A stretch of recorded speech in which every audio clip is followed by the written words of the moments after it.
Son tiempos difíciles. Cuidado con el perro.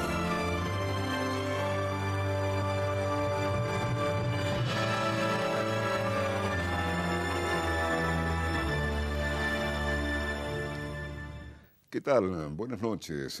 Cuidado con el perro, la cucha del Bobby, la oportunidad de charlar con una productora audiovisual. Cineasta, podríamos poner como otra expresión ahí nomás al toque, muy inquieta, pegando un saltito, muy cercano en el tiempo, ha logrado un subsidio en Mar del Plata, no vamos a enterar de ese detalle, está en ciernes la filmación de un largo. Bueno, unos cuantos temas que nos parecen realmente muy interesantes, alguien que ha trabajado acá en este canal, entre tantas cosas. Su nombre es Damaris Rembón. ¿Cómo estás, Damaris? Bien, muy bien. Acá ya con, Bueno, salud. con la copa en la mano. Bienvenida. Salud. Muchas Salud. gracias. Un placer estar acá. Gracias. Damaris, ¿alguna significación, alguna línea sanguínea? El nombre es griego y siempre tiene su ventaja y desventaja. O sea, lo lindo es que se acuerdan, la chica del nombre raro, sí. Pero bueno, muchas veces me trae dolores de cabeza de tener que explicar cómo me llamo, que confunden con el apellido. Pero es un nombre griego. Aparece en la Biblia, en Hechos 17. Sí. ¿Alguna significación? El significado, no, o sea, lo tengo, pero no me representa. Mujer casada, ese es el significado. ¿Y a quién se le ocurrió? ¿A tu mamá o a tu papá? A los dos les pareció, lo leyeron. Era una historia muy bonita en realidad, que están así como los griegos reunidos en el Areópago, alrededor de muchos dioses, y justo tienen uno que es al dios no conocido. Entonces viene Pablo y les dice, yo les quiero hablar de ese Dios. Entonces ahí le habla de Dios, del creador del cielo y la tierra, de Jesucristo, y dice que muchos creyeron, y ahí estaba Dionisio y una mujer llamada Damaris. Damaris. Y decidió creer. Bueno, de paso tiene sonoridad, tiene personalidad, qué sé yo, qué bonito. Gracias. Bueno, Cátolo Castillo, fíjate vos el nivel de asociación que tiene la charla humana. En la última curva dice por ahí, contame tu condena, decime tu fracaso, algo que yo naturalmente no te voy a preguntar. Contanos, ¿de dónde venís profesionalmente en este asunto de la producción audiovisual? Bueno, yo soy neuquina en realidad, vivo ya hace 10 años acá en Mendoza, que terminé muy azarosamente, podríamos decir, donde me enteré que estaba la escuela de cine. Yo ni siquiera sabía que existía, estaba yendo a Córdoba en realidad a estudiar, y acá en una pasada a visitar amigos de mi familia, me enteré que estaba la escuela de cine allá por la calle Maipú, y entonces ahí decido de Neuquén venirme a vivir acá a estudiar cine. Eso ya fue hace un par de años largos, y ahí estudié cine, y bueno, después a raíz de eso y los contactos y los amigos que pude hacer a raíz de la escuela, empezó mi carrera de poder empezar a trabajar en producción y en audiovisual. ¿Y cómo empezaste a trabajar? Y estaba en la escuela de cine, bueno, justamente esto que te digo, uno empieza como a decir, me acuerdo en realidad, ahora que me preguntas, que se va a acordar que siempre contamos la anécdota, yo antes de empezar la escuela de cine fue el Festival de San Luis, y lo conocí a Gaspar Gómez, que es un director de acá de Mendoza, y me acuerdo que lo encaré así. Yo sé que vos estás haciendo producción en Mendoza, me voy a ir a vivir allá, déjame que te sirva el café, me acuerdo que le dije. Y siempre nos acordamos de eso, como esa intención de la escuela como excusa de empezar a meterse en producción, ¿viste? De empezar a filmar, bueno, también me gustaba mucho el equipo de dirección en aquel momento. Entonces es como eso, como por ahí vino la cosa de metida. Después empezó la primera película, que fue La Pasión de Verónica Videla, de Cristian Pellegrini. Ahí estuve trabajando en esa peli, y después a partir de ahí vino también, también por políticas públicas, ¿no? El fomento de la televisión digital. Se hicieron muchas series de acá, en las que pude participar en muchas de ellas, las de Alejandro Alonso y Federico Cardone, Una canción viene de lejos, Ana y el vino, de Alexia, varias series documentales del Chino Flores, de Mariano Donoso. Bueno, ahí metiéndome en casi todas las producciones que podía estar, de poder colaborar, ir aprendiendo, y bueno, ese fue como un poco el recorrido. Pero antes de eso, ¿de dónde viene esta pasión? Ya estás transmitiendo pasión, vocación, profesión, profesar. No es algo me gusta, es mucho más profundo, más hondo. ¿De dónde viene? Buena pregunta. Estaba en Buenos Aires haciendo una escuela, que es como una escuela de trabajo social cristiano, Y ahí encontré y escuché de gente que estaba haciendo cine y a mí me moviliza mucho, de hecho también estudié sociología, no terminé, pero hice mi carrera de sociología, y se acercó a mí el cine como una cuestión mucho más social. O sea, yo quería en mi momento hacer cine que transformara sociedades y que cambiara la forma de pensar y entender el mundo. Y me parecía que el cine era algo que lo hacía posible. O sea, que llegar a la gente con lo audiovisual no era solamente una cuestión plástica, sino también una cuestión emocional, espiritual, sensible, y que es la puerta que te da a repensar el mundo. O sea, uno se sienta a ver una película y no hay chance que no salgas de ahí, te sientes un café, una pizza, algo, a meditar y a charlar de lo que viste. Genera preguntas, inquietudes, y eso me apasionaba que pudiera provocarlo el sentarse 1 hora y media enfrente de una pantalla. O sea, que te transformara, que salís del cine y sea lo que sea que veas, salís diferente, o sea, te lleva a replantearte cosas. Entonces empezó como un poco por ahí, me acuerdo que vi una película que hablaba un poco del perdón, no sé qué, y yo, bueno, ahí conocí a gente de Hawái, yo me iba a estudiar a Hawái, cine, y después dije, no, me gusta mucho más el cine latinoamericano, entonces decidí quedarme acá, igual estuve por otros lados antes, y nada, por ahí también fue como esa cuestión mucho más desde el lugar social, digamos. Sí, sos metida, sos valiente. Soy metida, no sé si valiente, pero metida mucho. De hecho, acá estoy. Pero sí. ¿Qué recuerdo tenés ¿quién puede recordar cuál fue la primera película que vio en su vida? Pero ¿qué recuerdos tenés de tus primeras cosquillas respecto del cine? Mira, como yo te conté recién, yo no vengo del camino de haber sido una cinéfila. O sea, no vengo de ese camino, ¿viste? Que uno dice, no, yo me acuerdo que de chiquita. No, yo no vengo. De hecho, me crié en un pueblo, en Plaza Winkle. Teníamos un cine donde las películas venían 8 meses después, solamente las megas comerciales. Digo, no venía de ese camino. Sí, quizás un poco más de la actuación. O sea, sí me gustaba mucho actuar y bailar cuando era más chica. Y todo lo que era como eso, como generar en el otro algo, o sea, interpelar al otro de alguna forma, digamos. Pero bueno, por eso es que mis recuerdos de películas son muy vagas, muy de las comerciales, ¿no? Lo que llegaba al pueblo. O sea, si bien soy joven, pero en un pueblo es como vivir 20 años atrás, ¿no es cierto? O sea, con la única sala de cine y demás. Y sí, después me acuerdo, porque nosotros tuvimos la primer pueblada, entonces me acuerdo de la película de Pino Solana, de que fueron a filmar allá, en el 97, que ahí entonces es como, ahí viste, vino toda esa otra parte más social, de pensar el cine como una cuestión social, digamos. ¿Pueblada cuenta de qué? La Pueblada fue la del 97, que fue la de todo lo que se armó, el primer piquete en Argentina, que fue en Cultural Club Plaza Winkle, que venía en torno de los maestros, si no me acuerdo. Si hay un historiador acá, por las dudas no me voy a meter. Sí, yo era muy chica. Lo confieso con pudor, pero no anda, bueno, pero por ahí anda el asunto.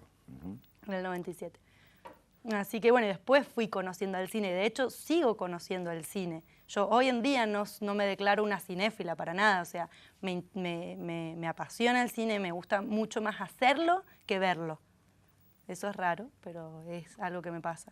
¿Y qué última? Es caprichosa la pregunta y hay que enfocarla rápidamente. Quizás se no pueda, o uno, o vos en este caso. ¿Qué última película o últimas películas te han hecho repensar el mundo? Bueno, ahora... Bancate el discurso. Ahora vengo de Mar del Plata.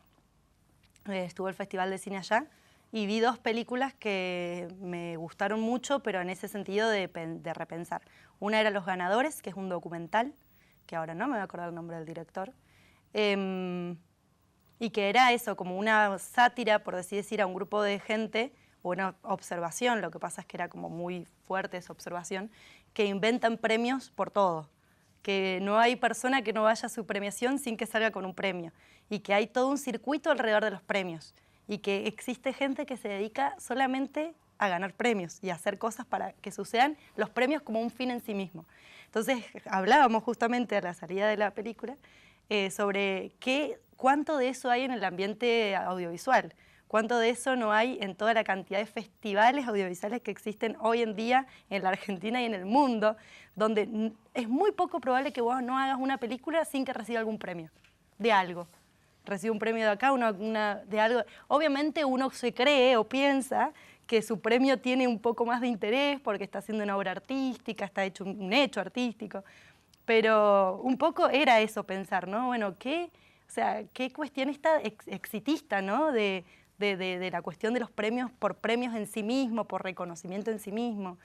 Y de repensar eso, ¿no? Como eso que se vio un poco en el mundo audiovisual, que es como esta competencia de decir, bueno, los festivales y ganar cosas y estar nombrado en algún lugar por algo. Y que es un poco hueco en un punto, ¿no? Lo que sí me parece interesante y lo que sí reflexionábamos justamente es el hecho de los premios que te permiten seguir haciendo, fomentar la industria, digamos, que te permiten seguir filmando, que te permiten seguir poniendo esa mirada y eso sobre la mesa. Digo, como por decir, no porque haya sido nuestro último premio, pero el Glaser lo que te permite es poder acceder a una vía del instituto para tener el subsidio para tu película. Bueno, pero es como cuando uno ve una película que empieza por el final, casi que es el final de todo este derrotero de lo que estás contando. Sí. Contanos más respecto de esa premiación. Del Glaser. El Glaser existe hace 8 años nada más acá en Argentina. El instituto funciona como una gran maquinaria de poder, de permitir y de subsidiar el cine. ¿Qué instituto? El Instituto Nacional de Cine, el INCA. Instituto Nacional de Cine de Cine y Artes Audiovisuales. Vos para poder entrar a la financiación del INCA a través de la segunda vía del instituto tenés que haber tenido una película estrenada comercialmente. ¿Y cómo haces una película comercialmente si no tenés plata para poder filmar? Entonces, bueno, claramente era algo que se quedaba siempre entre la gente que tenía acceso a eso. Disculpame, una frase a la pasada. Sí. Se necesita gente con experiencia. En una de esas te sobra capacidad, pero no podés tenés, acreditar experiencia. Claro, tal cual. Entonces, el Glaser lo que te permite es un premio al desarrollo de proyecto. O sea, que vos puedas ir con un guión y con una estructura de producción armada, tanto presupuesto como diseño de producción, o sea, pensada la película de principio a fin. Bueno, de principio a casi fin, porque no está contemplada lo que es la distribución, que es una gran pata en lo que queda. Y ellos premian ese desarrollo y lo que ganás es la posibilidad de poder acceder a la segunda vía del instituto, o sea, un subsidio del INCA, sin haber tenido ese estreno comercial. Entonces, realmente eso es como muy interesante, digamos, para empezar, digamos, a soñar a hacer largometrajes dentro de la vía del instituto. Bueno, y el sueño de filmar un largometraje empieza a hacerse más real. Sí, un largometraje por una vía del instituto, porque nosotros ya venimos filmando. Digo, nosotros ahora estoy en este momento acompañando a unos amigos, a Joel y Natanael Navas, que son directores de cine, que ya venimos haciendo algunos cortos juntos, y ahora ellos hicieron su primera película de forma independiente, y yo me sumo ahora en el proceso de postproducción como para ayudarlos a terminar la película. Entonces digo, películas se vienen haciendo, el tema es poder acceder a la vía del instituto. Digo, hay un montón de otros amigos que han hecho sus películas de manera independiente, que es a costa de todo. Pero hagámoslo sencillo, porque pienso por mí y pienso por alguien que pueda estar del otro lado de la pantalla. Acceder a esta segunda línea del instituto te potencia, estamos hablando de 4 o 5 palos, que ya te permite soñar en una película con más estructura de producción y bla, bla, bla. Tal cual, sí. Sí, lógicamente, digo, encarás otra forma de producir, que tiene sus ventajas enormes, que es posicionarte ya, digo, en otro lugar, saber que vas a poder estrenar comercialmente, porque vas a poder haberle pagado a toda la gente como corresponde, por los sindicatos, digo, toda esa otra maniobra, y a la vez un peso de responsabilidad gigante de entrar a ese circuito de cuotas y de rendiciones y de cosa burocrática del instituto que, digo, no me quejo, pero digo que lleva su tiempo, que un poquitito lo hemos estado viviendo con lo que fue TDA, que el año pasado hicimos una serie también, que tiene como esas otras burocracidades, digamos, ¿no? Sí. Como esos otros tiempos. Está buena la palabra, burocracidades. Sí. Bien. Sobre todo los tiempos. ¿Por qué Glaser? Glaser es un documentalista y le han decidido poner ese nombre, tendría que hacer un estudio más profundo para contártelo, pero le han decidido poner ese nombre al premio, digamos, pero es un documentalista ya fallecido hace mucho tiempo. Bien. ¿Y el proyecto? Y la un poquito más. La noche adentro. Es un guión que está súper interesante, lo escribió Karina Piazza, que es guionista muy amiga, y lo va a dirigir al proyecto Alejandro Alonso. De hecho, viene un poco, la idea empieza a surgir a partir de los dos, y Karina es la que escribe después el guión de este proyecto. ¿De dónde son? Son de acá, Mendoza, sí. Karina ya tiene mucha experiencia como asistente de dirección y como guionista, ha sido guionista de otra serie de TDA y ha asistido en dirección, bueno, a la serie que te digo, La Educación del Rey, que hicimos el año pasado, y a películas con Matías Rojo, viene como asistiendo varias. Y Alejandro Alonso es un director de sonido también, que viene acompañando, trabaja mucho con el equipo de Mariano Donoso, Fede Cardone, y también hizo ya su primer película independiente, ha hecho varias, de hecho, Alejandro Alonso. Una de ellas estuvo en Bafisi, y son de acá de Mendoza. Bueno, escriben este guión, que se llama La Noche Adentro, que está en desarrollo, o sea que incluso podría llegar a cambiar el nombre eventualmente. Y es una historia de supervivencia, que es un poco lo que pasa con el cine, ¿no? Sobrevivir a las cuestiones. A ver, déjame, juguemos con la imaginación, como quien empieza a ver la película, que debe ser la naturaleza de ustedes, la empiezan a ver primero en la imaginación, ¿no? Tal cual, sí. Sí, empezás a jugar con los personajes y digo, uno cuando va también animándose a soñar y crecer, hasta con los actores y poniéndole cara al asunto y lugares, y sí. ¿Y la trama, el tema? Salazar es un miembro de una operación, de una comunidad rebelde, en un tiempo sin precisar, que hace una operación fallida, sale herido de esa operación que hace con sus amigos. Entonces los amigos deciden llevárselo de la ciudad para resguardarlo, para cuidarlo, al campo, en donde está esta casa, donde vive María, que es una mujer apenas un poco más grande que él, y su padre, que es el viejo, que deciden un poco por complicidad, incluso ideológica, que lo vamos a ir descubriendo con la trama, resguardarlo. Cuando lo resguardan y empieza a habitar en esa casa, el cerco militar que los está persiguiendo se empieza a encerrar sobre ellos. Entonces ya es como un poco esto que te digo de supervivencia, de una presión que está sobre ellos y que al punto que ya no tienen escapatoria dentro de la casa. Entonces en ese ámbito es donde empiezan a desarrollarse los vínculos de la forma en que pueden, de la forma en que les va saliendo, e incluso viviendo una historia de, ni siquiera podemos llamarla amor, pero sí una historia entre Salazar y María. Y bueno, y el viejo que nos va revelando un poco su pasado alrededor de toda esta milicia que es la que los une a Salazar. Así que bueno, un poco ahí va la historia. ¿Qué irá a pasar con Salazar? ¿Logra salir? ¿No logra salir? Sí, sin tiempo preciso dijiste, Sí. pero es inevitable de mi parte, intuyo que puedo equivocarme, la connotación con el proceso último que tuvimos los argentinos. Tal cual. En realidad, digo, ese es un punto que sigue en desarrollo en la peli. Lo que pasa es que lo interesante del tiempo sin precisar es que es una temática universal. O sea, no se trata solamente de algo concreto que los está oprimiendo al punto de tenerlos encerrados en un lugar, sino que puede ser cualquier proceso político, no solamente una dictadura. Entonces es como, bueno, ¿qué les pasa a estos personajes en ese contexto? ¿Por qué tienen que buscar ese resguardo, digamos? Sí, qué pena que no me acuerdo más exactamente, pero Polanski es una película con la autoría de un chileno que escucha la voz de alguien que se le ha roto una cubierta de un auto y pide ayuda en una casa. Y Ben Kingsley es el actor y la mujer en la voz reconoce a su torturador y hay toda una trama ahí. Bueno, ¿te gusta el vino? Parece. No la quiero. Seguimos, ya volvemos. Cuidado con el perro. No te vayas.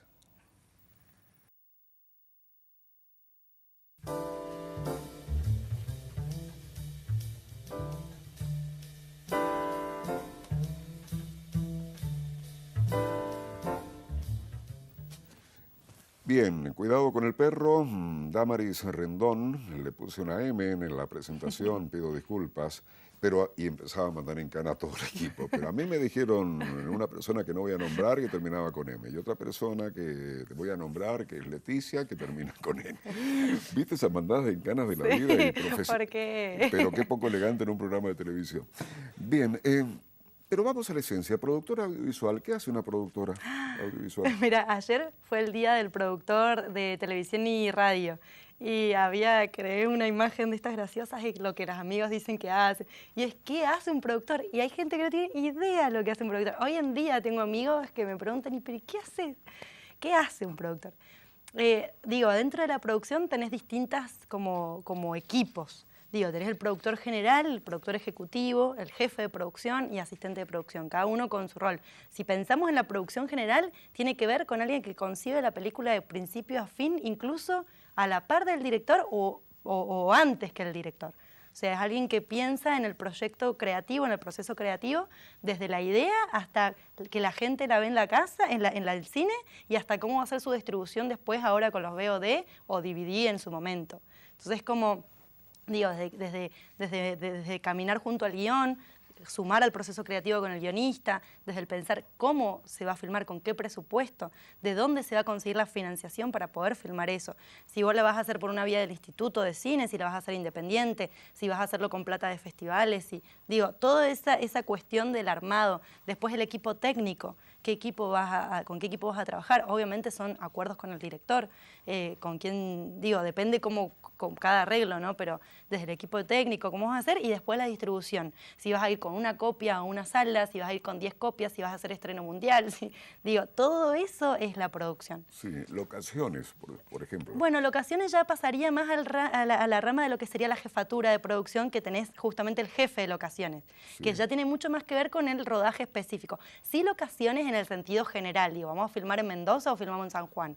Bueno, sí, esas son decisiones grandes. Pero una vez que decís, bueno, vamos a filmar acá en Mendoza, se arma el equipo de rodaje y ahí entra lo que sería la jefatura de producción, que es lo que organiza junto con el jefe de locaciones, digo, las locaciones donde se filman, los contratos con las locaciones, dónde se va a armar el catering, cómo vas a trabajar incluso, digo, si vas a tener que hacer no sé, conseguir autos para el proyecto junto con el director de arte, qué autos van a contratar, digo, que tiene mucho más que ver específico con el rodaje en sí mismo, ¿sí? Que es un trabajo que termina el rodaje y la persona esa ya deja de estar en ese proceso de la película.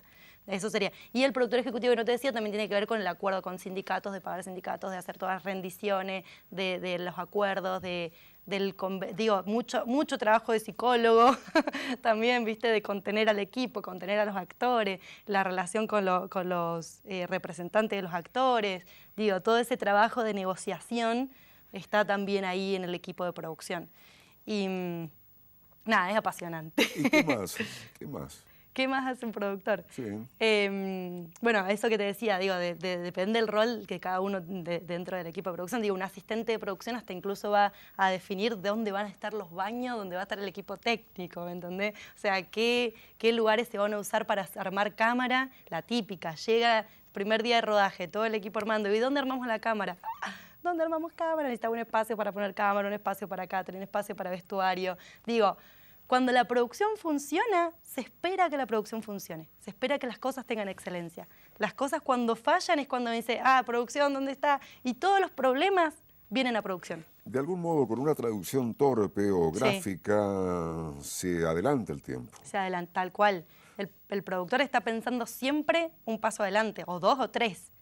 O sea, está siempre como ahí, ¿qué es lo que está pasando? Llegás y la cámara ya está. O se pone donde tiene que ponerse. Claro, esa es la decisión de dónde va la cámara, claramente es una decisión de dirección y del director de fotografía y eso. Pero sí vos tenés que generar toda la contención para que eso suceda en ese momento. Sí, ¿por qué son tan importantes las locaciones en el cine? También depende de presupuesto, de concepto de producción. Sí. Tuve una experiencia con Matías Rojo y muy respetable, yendo para San Rafael, General Alvear, ferrocarriles, todo viejo, abandonado, un tanque. ¿Cómo se busca eso? Ese tiene mucho más que ver así como este gesto que vos hacés, que tiene que ver con eso que vos decís de la sensibilidad, muchas veces del director, de la mano de producción, ¿no? Depende también ahí en qué proceso uno encara el trabajo, digamos, decir si es un proceso de una realización de autor, que es mucho más lo que hacemos acá, ¿no? Acompañar al director en su idea, en su proceso creativo, y que ese lugar... digo, Mendoza tiene esa cuestión, incluso pensándolo desde acá, increíbles espacios para filmar, ¿no? De paisajes, de lugares abandonados, de lugares nuevos, de climas, de un montón de cosas. Y pensaba en eso, de que tiene mucho que ver con lo que uno quiere contar y desde dónde se quiere parar para contar eso. O sea, por eso es que es fundamental las locaciones. Y ahí es donde a veces tenés también la negociación con el director, que capaz que para esta película tal lugar era imprescindible y demás, y decir, bueno, la verdad que, digo, filmar en el aeropuerto, teníamos una situación que había que filmar en un aeropuerto. Es carísimo filmar en el aeropuerto, es decir, podemos contar esta misma parte de la historia, pero el productor no le puede decir, no se puede filmar acá. Listo, chau, olvídate. ¿Por qué es carísimo? Pensar en eso, y porque es privado, y porque tiene aranceles. O sea, está estipulado cuánto sale. Ah, no podés caer, te lo hago tonto, No, con una camarita y estoy no, filmando una película. no. Eso también es trabajo de producción, justamente, toda la gestión de locaciones. De dónde dónde se va a filmar, necesitas pedir permisos de la municipalidad, permisos de los privados, contratos de locaciones, vos sos súpermente responsable de tu equipo técnico, de los actores. Digo, si pasa algo en una locación ya tenés que tenerlo seguro, tenés que tener los permisos. Digo, no es soplar y hacer botella. ¿Y qué concepto? Doy vuelta sobre lo mismo, Sí. pero tu concepto, dijiste 2 o 3 veces cine social, que no suena muy categórico, debe haber otro Sí. lenguaje. ¿Qué es lo que más te interesa? O por ahí participás en un trabajo en el que comulgás, pero vos harías otro tipo de cosas, por ejemplo. Yo entré como mucho más por esa rama social. Después fui como aprendiendo nuevo lenguaje, aprendiendo de cine, viendo más cosas. Digo, yo venía con muy poca visión de cine en ese momento. A mis 18 años, digamos, es como hace muy poquito atrás, ¿no? Pero, digo, fue como creciendo eso. Y ahora lo que te digo es esta cuestión de la reflexión, de algo que te produzca algo. O sea, que te genere cuestionamientos, que te haga pensar, que te desvincule de esa realidad en la que estás, en la que crees normal, para pensar de por qué hago esto, o por qué camino de esta forma, o por qué vivo de esta forma. Entonces, digo, eso ya se amplía a un montón de géneros y a un montón de cosas. Y también me gusta mucho el cine de cuentos, contar historias, ¿no? Como esa otra parte del cine que... ¿Qué películas, gambeteas algunos nombres, pero te pregunto, ¿qué películas te han conmovido particularmente en el último tiempo? Mira, como yo te dije, lo repito, no soy cinéfila, no es que yo me conozco absolutamente todo y que sé los nombres y demás, como mis amigos. Yo trabajaba con Ariel Blasco y el Emi, que pueden estar horas y horas y horas hablando de directores y de... no tengo yo ese perfil, soy mucho más práctica, mucho de esto que te digo, de filmar y demás, pero sí tengo referencias que como más así, mayores y demás. Y hay un cineasta que lo respeto mucho, que he leído sus libros y que me interesa mucho, que es Tarkovsky, que es un cineasta ruso. Y que tiene como esa cuestión de que su libro, de hecho, se llama Esculpir en el tiempo. Y ese concepto de que uno puede modificar, y el elemento que tiene el cineasta para modificar es el tiempo. O sea, vos tenés una persona que está observando una película por tiempo determinado y podés vos manejar y moldear ese espacio temporal para poder modificar o pensar o replantear. Y Tarkovsky justamente es uno de los que habla mucho de lo espiritual, que es un espacio para hacer reflexiones profundas, digamos, reflexiones incluso de trascendentes, ¿no? Y ese es un cineasta que a mí me gusta un montón. Digo, que haga yo algo como él y... falta, ¿no? Pero... ¿Y qué otro matiz así filosófico, conceptual de este director y este libro? De Tarkovsky. Y es que lo que pasa es que, sinceramente, ahora que estoy pensando en ese libro, en Esculpir en el tiempo, él habla mucho habla esto del manejo del tiempo, habla de los actores, del espacio del actor, ¿no? Del trabajo con el actor, de lo que uno puede como trabajar también desde ese lugar. Digo, tiene muchísimas miradas como sumamente interesantes de Tarkovsky, así que... Pero bueno, después... Me recordás, dijiste al principio que cuando eras chica actuabas y bailabas. Sí. ¿Por qué disparaste para la producción y no para la actuación en cine? No sé. Me parece que lo que a mí me gusta de la producción, incluso dentro de cualquier área de cine, es el hecho de poder generar cosas. O sea, el actor, si bien digo, dentro del mundo teatral sí tiene muchas más posibilidades de poder generar sus propios espacios, pero dentro del cine es muy poco probable. Tenés que esperar que alguien te llame, porque los costos de la producción son tan siderales, tan costoso, tan difícil generar, que es muy difícil para un actor poder proponer hacer una obra cinematográfica por él mismo. Necesita un productor para poder generar algo, y a eso es lo que a mí me gusta, que tiene que ver con hacer que las cosas pasen. O sea, uno tiene la posibilidad de poder como abrirle camino a una historia, abrirle camino a un proyecto, abrirle camino a una idea. Entonces es como que me parece que desde ahí viene un poco. Y también porque me gusta mucho trabajar con gente, trabajar con personas, con ánimos, por más que sea un poco masoquista y a veces difícil, pero me gusta mucho el trabajo de armar equipo, de proyectar una película sabiendo que no es uno solo, sabiendo que somos personas, sabiendo que hay historias, sabiendo que hay emociones, que hay situaciones que, digo, que solucionar problemas, ¿me entendés? El actor tiene, digo, no voy a hablar de actuación porque obviamente no soy quien para hablar de actuación, pero creo viendo este proceso por el que fui yendo y lo que me terminó gustando y demás, que tiene un poco más que ver con eso, con esa posibilidad que te da la producción que ni siquiera te la da, no sé, ser DF, digamos, ni ser director de arte, ni ninguna, que es otro camino, digamos, en que yo no tengo las posibilidades que tienen un actor, que tiene un director de arte, que tiene un DF, pero sí tengo esto, que es con lo que me parece que me gusta trabajar, que me gusta como proyectar. Sí. ¿Qué es en DF? ¿DF? Ah, DF, perdón. Director de fotografía. Ujú. Que es como el que maneja las cámaras, las luces. Sí. El que hizo esta apuesta. El que decidió Sí. que eso iba a tener un filtro azul, que acá íbamos a tener luz. Eso. Está bueno. Te invito a una interpretación en perspectiva general. Es difícil hacer cine, años enteros. Bueno, la historia aquella de Film Andes, en algún momento de la historia argentina. Mendoza ofrece en lo paisajístico, estoy haciendo un repasito, en la oferta de capacitación técnica, muchas condiciones para que se filmen películas acá, sin entrar en tema este asunto de San Luis, pero no viene ni al caso mencionarlo sin ninguna connotación. ¿Se puede, acá ha habido una modificación histórica? ¿Se puede filmar más que hace unos años? Pero absolutamente, o sea, yo me acuerdo cuando hace 10 años atrás decidí venir a estudiar cine a Mendoza, era como, a Mendoza, cine, ¿qué vas a hacer? Te vas a morir de hambre, la típica, ¿no? Y si bien digo, todavía tenemos que seguir construyendo, todavía falta mucho, ha sido impresionante el cambio que ha sucedido, tanto en lo que es cine, con lo que yo te digo de Raimundo Gleiser, que es el premio a desarrollo de proyecto, como lo que fue la política de TDA, Televisión Digital Abierta, con los planes de fomento, ¿no? Digo, de esa forma fue una de las formas en que casi todos los que estábamos como estudiando, trabajando en estos últimos 7 años, hemos tenido acceso a poder filmar. Y digo, cómo uno puede crear industria y cómo uno puede crear equipo técnico sin filmar. O sea, se necesitaba filmar y filmar mucho.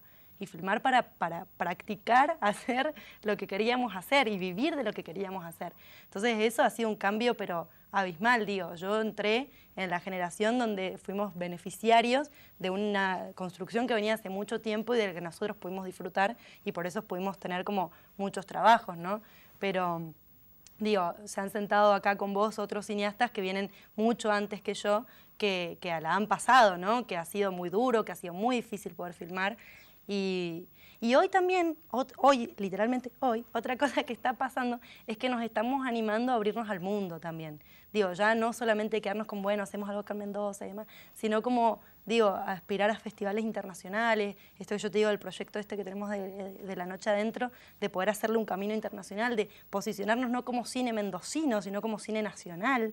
Digo, no solamente porque hagamos acá en Mendoza, tiene que ser algo que, bueno, lo veremos acá y después nada, sino como proyectarnos como eso, como cine nacional. Bueno, pero ¿cómo seguís el camino ese que está diciendo? Físicamente, ¿cómo lo hacen? Y la idea es eso, empezar a mandar a festivales de desarrollo de proyectos, ir a los mercados de audiovisual. Ahora acabo de llegar de Buenos Aires, del Ventana Sur, que es un mercado que viene hace mucho tiempo en Buenos Aires, donde vienen distribuidores de todo el mundo. De hecho, nosotros, bueno, tenemos la serie La Educación del Rey, que acaba de cerrar contrato con una distribuidora francesa, que a través de Santiago, que es el director. Y y ahora la serie es muy probable que ya se pueda ver en muchos otros lugares, que de hecho se va a pasar por la TV Pública, sé que es otro canal, pero supongo que lo puedo decir. Se pasa el jueves 15, ya empieza a proyectarse en la televisión pública de acá de Argentina. Y empieza su camino también internacional, ¿no? De que él se pueda llegar a ver, y sobre todo también con estas nuevas plataformas de VOD, que es VOD, Video On Demand, que es Netflix. Digo, ahora viene una nueva que no sé el nombre, pero que va a ser como la competencia de Netflix. Hay las compañías de celulares ya están abriendo sus propias VOD. Tenemos Odeon acá en Argentina, que es como nuestra forma nacional de entender Netflix, que fue el acceso a las películas nacionales. Digo, hay un montón de cosas que están sucediendo hoy, como cambios paradigmáticos y tecnológicos, incluso también, que hacen la accesibilidad de nuestros productos, digamos, por decirlo de una forma horriblemente comercial, pero que en el mundo comercial y en el mundo mercado y en el mundo de industria es la palabra, de poder llevar eso a otros lados que, como te digo, lo que te permite es poder generar un caminito para poder seguir financiando otras producciones. Sí, trabajar así para seguir trabajando. Para seguir trabajando. Entre tantas lecturas. Tal cual. Bueno, qué gusto. Vamos al corte. Dale. Vos sabés de esto. Sí. Cuidado con el perro, ya volvemos. Salud nuevamente.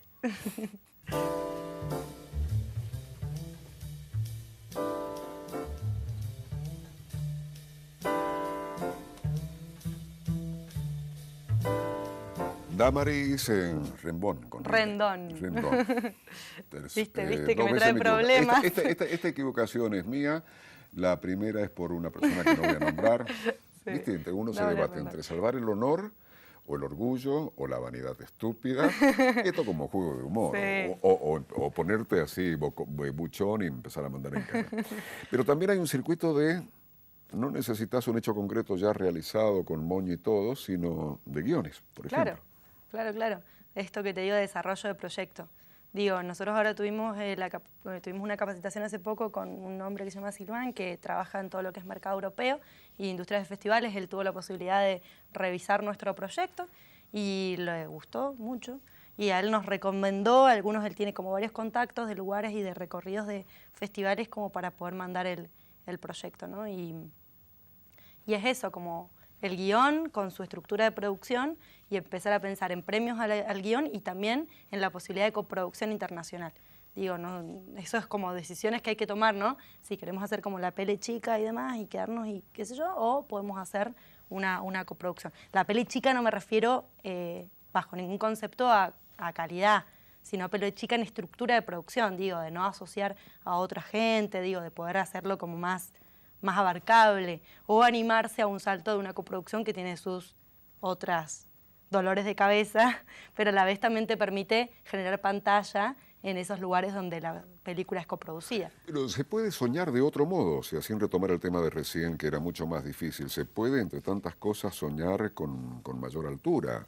O sea, físicamente van a un festival en Francia y en una de esas, no sé si dijiste mesa de negocios, hay un circuito de comunicación en donde aparece un turco, un finlandés, y todo es posible. Todo es posible. Y bueno, ponemos plata para este proyecto. Sí. O consiguen la plata como el Instituto Nacional de Cine argentino en su país. Entonces aplican también a fondos públicos de los países de los que son esas personas. Entonces vos podés tener un coproductor que aplique a un fondo público de Francia y apoye, ¿no? O, digo, cada película tiene su recorrido. Bien. ¿Qué experiencia tuviste en este canal Enseñaluz, en la Universidad Nacional de Cuyo? Acá, Enseñaluz. Fue cuando empezó... Contalo bueno. Sí, no, es que fue muy bueno todo. Sí. Estuvimos con un programa que se llama Las Palabras y las Cosas, que era dirigido por Mariano Donoso, aunque ellos trabajan muy en equipo con Fede Cardone y Ale Alonso, que es el sonidista. La conducción, las entrevistas las hacía Mariana Gusante, y con Joel Navas, con el Joe, que es con mi compañero ahora con el que estamos haciendo la película, que no sé si sabéis que te conté, que se llama Relatos de la Liebre, que es otra peliculón que ya la van a ver. Bueno, y ahí hicimos esa, que fue una experiencia hermosísima, fue uno de los trabajos más lindos que tuve de poder hacer esa serie que está, creo que subida, se llama Las Palabras y las Cosas, como el libro de Foucault. Muy interesante, muy linda la historia, todo acá, digo, fue muy lindo. Y trabajé como asistente del Chino Flores, que era el director de En la Caja, en la primera temporada, que era también de entrevistas. Ahí era hacia la asistencia de dirección, así que también fue como un recuerdo lindo. ¿Qué pasa? ¿Liebre real? ¿Liebre metafórica? ¿Relato de la liebre? ¿Qué pasa ahí? Relatos de la Liebre. Esa es la peli que te digo que fue hecha completamente independiente, con los esfuerzos de muchísimas personas que se sumaron a la locura de los hermanos Navas, que ya vienen con un recorrido muy interesante de cortometrajes, que vienen haciendo, que vienen como cosechando algunos premios, y como digo, en estos premios te digo de decir, bueno, que la gente lo va viendo, ¿no? Y se animaron a su primer largometraje. Juan, que es Franco Pellegrino, es el actor, no actor, que tiene la película.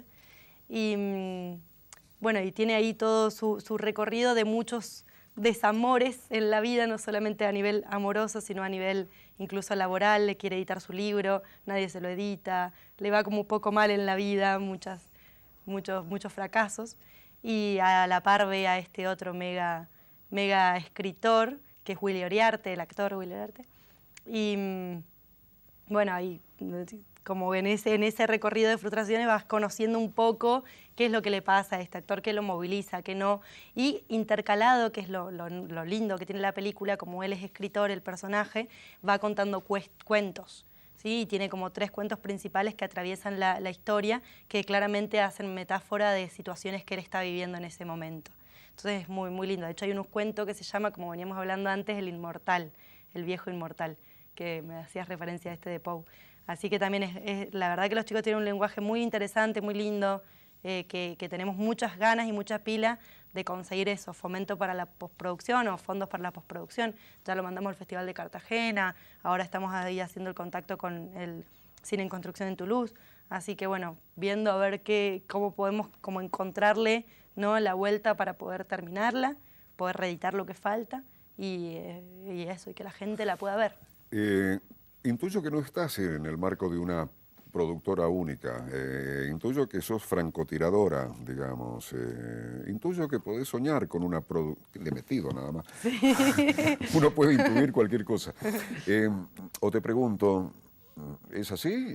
¿O fantaseás con una productora tuya, por ejemplo?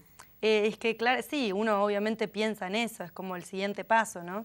Sobre todo atado a La Noche Adentro, que es la película con el instituto, porque, digo, tenés que tener un marco legal y un marco contable para administrar todos esos millones de pesos, ¿no? Entonces, como que armar después una productora, como con su forma de SRL o su forma lo que sea, es como un siguiente paso, ¿no? Pero por ahora vengo trabajando como de forma independiente con cada proyecto con alguien diferente. Primero, digo, fue como distintos procesos, ¿no?, de aprendizaje. O sea, primero trabajando mucho para muchas personas que me han abierto las puertas, la posibilidad de poder trabajar para ellos, digo, muchos de los que mencioné. Trabajé también en Acequia, estuve 1 año y medio trabajando ahí en el canal el canal público de acá de Mendoza. ¿Qué hacías? ¿Qué cargo tenías? Asistente de producción. Ahí bajo el mando del Yoyo. ¿Y por qué te fuiste? Ay, qué pregunta. Oscar Wilde, no hay preguntas indiscretas. La invitación es poder pasar por la respuesta en todo caso. Sí. ¿Por qué me fui? Creo que fue una de las palabras que mencionaste al principio, por inquieta. Disfruté mucho el trabajo en Acequia, fue realmente una experiencia muy interesante a nivel profesional y a nivel humano. Pero era como yo quería hacer cine. Quería hacer cine, quería hacer producción, quería hacer proyectos, contar historias y como ir por ese camino. Y no fue fácil porque es es un recorrido personal, no es que cada uno no vive su forma, como le sale, lo que puede. Pero era la comodidad, por así decir, o la necesidad. En mi caso era posible, ¿no?, de económica, de tener un sueldo mensual, un sueldo que estaba avalado bien, ¿no?, sindicato por medio, cobraba todos los meses. Para mí eso ya era una cuestión como wow, novedosísima, me permitió muchísimas cosas, pero a la vez, viste, por adentro. Y me acuerdo, perdón que lo cuente, pero justo me acuerdo la vez que pusieron en el canal, perdón que estoy en un canal, pero me están dando la posibilidad de decirlo. Habla. Cuando me pusieron en el canal el cosito para marcar las huellas, fue como, ay, no. O sea, vos dame un proyecto y yo te laburo 24 horas si es necesario, pero que tener que estar así como marcando, ¿viste? Como me costó a cómo soy yo, mi personalidad, nada más que por eso, muchísimo. Y fue como, no, este es el momento. Este es el momento de salir de acá y arriesgarme, animarme lo digo sabiendo que tenía una familia que me bancaba, no tengo hijos. Bueno, así cualquiera, bueno, el tipo apoyado. Claro, porque claro, sí, bueno, sí, claro, pero porque económicamente pudiste hacerlo, bueno, sí, no fue meritocracia, o sea, no existe, tengo el apoyo incondicional de mis viejos, un montón de cosas que se dan y factores, ¿no? Y así que me animé, me fui, y justo ahí fue lo que te conté, que vos estuviste acá, Guillermo, de Hawái, que me invitaron a Hawái, así que hice un viaje a Hawái, y después nos enteramos que ganamos la serie, que el año pasado fue todo el año así como muy a full con la serie La Educación del Rey, que trajo sus frutos sumamente interesantes y lindos, que ahora se pueden ver en la pantalla, se va a ver en la tele pública, como experiencia sumamente enriquecedora, difícil, dura, pero muy enriquecedora. Y después otros viajes, y después, bueno, ahora estuve en una película como jefa de producción, y ahora animándonos a este proyecto, película independiente, series de Mariano y de Fede también, que estamos ahí agarrando la postproducción, como muchos proyectos, muchas cosas. Soñemos, Damaris, soñemos un cachito así, o soñemos alto. Sí. Sí que en el circuito con La Noche Adentro aparecen subsidios por aquí y por allá, aparecen 4 o 5 millones de pesos. En términos de actuación, sin hacerlo cholulo, ¿le apuntan a actores nacionales de nivel de...? Sí, pero no por una cuestión de calidad actoral. No solo por una cuestión de calidad. Yo creo que acá en Mendoza, digo, he tenido la posibilidad este último tiempo de conocer, pero mansos actores, como se dice hoy en día, pero increíbles, digo, y pudimos trabajar con ellos, muchos los conocí más profundamente durante el rodaje de La Educación del Rey, pero digo, a poder acercarme más a ese mundo actoral de acá en Mendoza, es increíblemente interesante lo que hay. El hecho de lo que te da la posibilidad de tener un actor nacional es justamente la visibilidad y ese recorrido, que lindo o feo, te guste o no, existe. Digo, la serie nuestra, La Educación del Rey, se va a pasar por la TV pública, pero también porque tiene actores nacionales. Actores nacionales me refiero a actores porteños. Actores nacionales son los nuestros, de acá de Mendoza, ¿no? Claro. Actores porteños. Entonces hay una idea. A mí, un actor que amo y que me encanta es Rodrigo de la Serna, que ya le hablé 2 veces, y además está interesado, le gusta el proyecto y demás, pero digo, viene un camino así muy largo todavía. También tenemos que ver qué pasa con la coproducción, porque vos si tenés una coproducción tenés que tener un actor del país que haces la coproducción, entonces como que tampoco nos podemos adelantar tanto todavía, ¿no? Sí. Pero la idea es que mayoritariamente sean actores de acá, ¿no es cierto? Es como... ¿Por qué te gusta Rodrigo? Te pregunto sin trampa, porque a mí me gusta mucho. Sí, mucho. No, me gusta. Capaz que también tiene que ver con la... No sé, la verdad que tendría que preguntarle a él si todas sus películas son decisiones de él, de cuáles estuvo y cuáles no, ¿no es cierto? Y no fue solamente por laburo, pero también puede ser por sus decisiones a nivel qué proyectos involucrarse. Como que los proyectos que se han involucrado me han gustado un montón. Sí, pienso en varias películas que le he estado que son como muy interesante, me gusta su tono actoral, me parece muy bueno. Sí, la propia que hizo con nuestro sí, querido Flaco Suárez. Que ahora está nominado el Flaco a los premios de Sur. Está nominado como mejor actor de reparto, el Flaco Suárez. Pero bueno, eso como también lo estaba pensando también como esa posibilidad de visibilización, digamos, ¿no? Sí, de marketing también. ¿Cómo te imaginas cuando tengas 50 años, por decir algo? En términos laborales. En un jet privado, viajando por el mundo. Bueno, sos buena para imaginar. No, pero a mí sí me gusta mucho viajar. Es como otra de las cosas. Y me parece que también el cine te da mucho esas posibilidades de poder conocer gente, culturas, formas de entender la vida, el mundo, desde otros lados que lo enriquecen mucho a uno y al resto y a la comunicación y a la forma de entender la vida. Pero ¿cómo me imagino? No me imagino, o sea, me imagino produciendo, me imagino siguiendo pensando en hacer películas. Pero sí me imagino eso como en el no solo acá en Mendoza, sino como una cuestión un poco más como por el mundo, ¿no? ¿Por dónde has viajado? ¿Por dónde he viajado? Viví en Inglaterra un año, desde cuando era más chica. Estuve por Hawái, estuve por México, estuve en Bogotá. Estuve en el sur de Chile ahora hace poquito, muy interesante lo que pasó en el sur de Chile. ¿Puedo contarte? Sí. Fui a trabajar con nada que ver con cine, con una comunidad de Samoa, que son unas islas del Pacífico, que tienen su pueblo originario, que son los samoanos, que vinieron a compartir con la comunidad mapuche del sur de Chile, en la isla Huapi, y fui a traducir. Y fue re interesante como ese intercambio cultural que se dio entre estas dos. Digo, Samoa es el primer país independiente de las islas del Pacífico. O sea, que son país en sí mismo, que no son colonia. O sea, es interesantísimo la historia de Samoa. Son 2 islas así chiquititas cerca de Fiji. Y bueno, y los mapuches con su historia de Abasá, de lo que sabemos, ¿no? Y nada, y eso fue como muy interesante. Así que ahí estuve en el Soichir. También tuve la posibilidad el año pasado, en el verano, este año, de trabajar con los refugiados. Estuve en el norte de Francia, en Calais, ahí en la jungla, que era, porque en octubre avasallaron con todo también, sacaron a los refugiados que estaban ahí, se los llevaron como al interior de Francia, hay muchos que los están llevando a Turquía de nuevo. Y nada, historias, ¿no? Que, tristísimas. Pero bueno, dentro de eso también muchísima esperanza, o sea, gente que está como laburando un montón para que eso se revierta. Me sorprendió, yo como te dije, había vivido en Inglaterra y había conocido como la Inglaterra posh, ¿no? La comunidad inglesa cómoda del tea a las 5 de la tarde. Y conocí a otra gente inglesa comprometida socialmente que realmente me sacó el sombrero, o sea, digo, muy interesante lo que uno pudo ver. Y de hecho sigo en contacto con algunos de ellos. Tengo un amigo de Irak que cruzó en kayak por el Canal de la Mancha, Inglaterra, ahora está en Liverpool. Y nada, bueno, digo, ahí también fui sin intención de filmar, sin cámara, sin nada, pero hay muchas de esas historias que merecen ser contadas, ¿viste? Que la gente, digo, también hay una frase muy interesante que me movilizaba mucho cuando hablaba de esta cuestión social, que tiene que ver eso, levanta la voz por los que no tienen voz, defiende los derechos de los desposeídos. Y tiene que ver con eso, con que hay un montón de gente hoy en día que está viviendo situaciones que no tenemos la menor idea y que a veces visibilizar esas historias hace también movimientos sociales, ¿no? Transforma, y es como inquieta, como, che, a ver qué pasa. De hecho, con la agrupación que yo fui, ahora está trabajando para recibir refugiados acá en Argentina.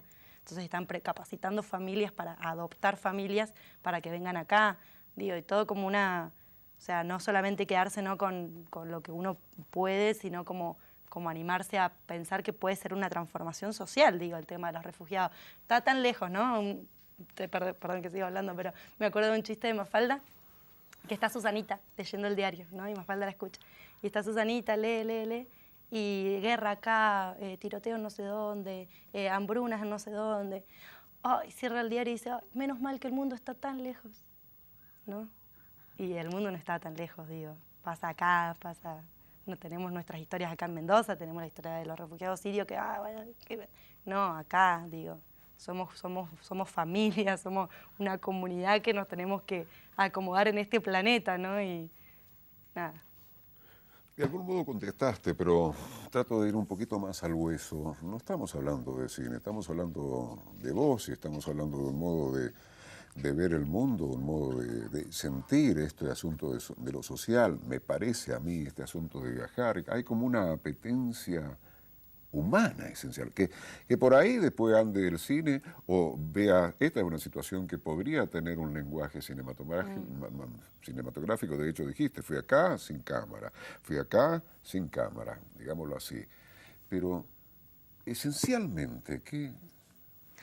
Y es que sí, porque digo, yo no pienso en el cine como un trabajo solamente, o sea, para mí tiene que ver con las cuestiones como más profundas, ¿no? Y esto que te decía de Tarkovsky, que tiene tantas frases que tengo tanta mala memoria, si no te las diría, que habla como de ese cuestionamiento espiritual de las personas, ¿no? Y de entendernos, cómo nos entendemos, cómo nos pensamos, cómo nos miramos, cómo nos relacionamos, cómo pensamos al otro.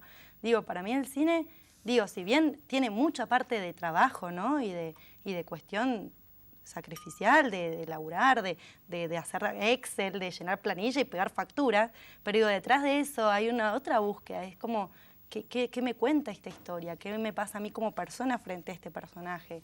¿Cómo entiendo? Y digo, para construir todo eso, eso viene por una construcción humana que no se consigue solamente en un set de filmación, que uno es un ser en todo lo que se relaciona, ¿no?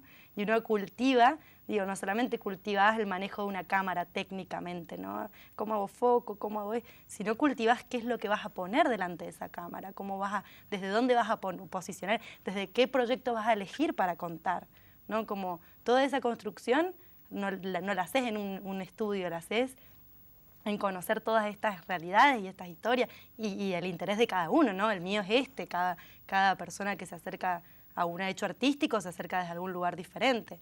Y sí, Ha sido un gustazo y no voy a correr riesgos, así que te voy a agradecer mucho. Damaris, total, tu apellido va a aparecer aquí abajo. No voy a correr riesgo acá. Ha sido un gustazo. Igualmente. Un gustazo, un gustazo. Bueno. No dejes de soñar, no dejes de ponerle toda esa potencia en tus búsquedas y en tu hacer, porque realmente conmovedora tu posición. Y mira, y tiré vino. Tan conmovedora que... Felicidades, se cayó el vino. Bueno, hasta Hasta siempre. Cuidado con el perro. Gracias.